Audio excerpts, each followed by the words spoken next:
I didn't hire anybody from publishing when we launched. I wanted it to be our idea, our way into a business. I knew we needed to have credibility, and I could not get them to give us any time.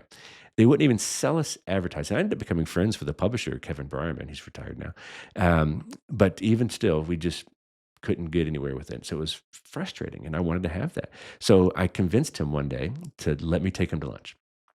I said, "Let me buy you lunch, and let's just talk. I want to share with you so you understand what we're doing and why." Because we were definitely doing things very unconventional, which is definitely a guerrilla thing. We looked and felt and smelled like a real publisher, but we were nothing anywhere close to it as far as they were concerned. So I had a chance to. Oh, by the way, never let a New Yorker pick the place to eat if they know they're not paying for it. That's probably a good lesson no matter what you do, right? There you go. There's a story there, I'm sure. It was a very expensive, very good lunch, but it was worth it, of course. So I had a chance. We spent an hour together, and I just had a chance to pour my heart and soul in on why we created this publishing house in the first place and what Yeah. we're doing. And we talked about things, and he asked us about paying advances, and I'm like, we don't have to pay advances because we're not buying their intellectual property. We're not bribing them to release their content to us. And like, I'm Yeah. digging my feet in the sand. And he laughed. He said, it doesn't matter. He says, it's about the optics of publishing. I can't define you. There's no way to define who you are. You're not self-publishing because you're picky and you're doing, things with your authors, and you're not traditional because you're not paying advances. And, you really haven't got a really good distribution yet, at this point. And we had already had one New York Times bestseller at this point, but he just still was hung up on something as simple as the advance. So he said, you just need to pay a token advance. I'm like, what the heck is a token advance? Come to find out, if we just paid $100, yay, you can go to Chick-fil-A twice or In-N-Out Yeah. Burger 10 times. Oh, really? And we just started paying, we took his advice and just added a small token advance to our agreements. And then all of a sudden the world opened up to us. Just these little minor things. It was hilarious. Yeah. He started to review some of our books. He started to let us buy advertising. He started to do stories on us.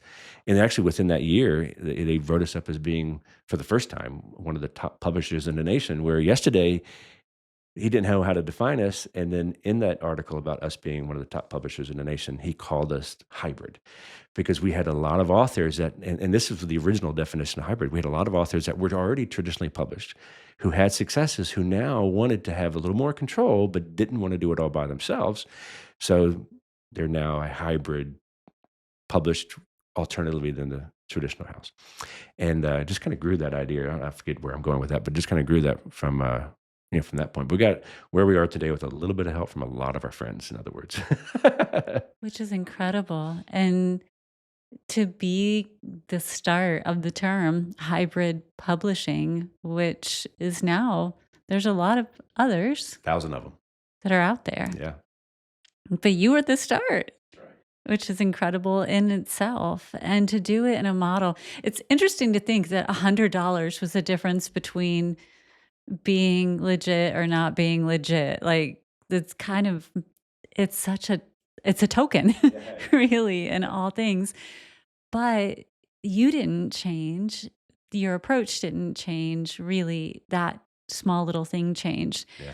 But that also lets us as authors know, too, those little things make a big difference. The optics do make a difference.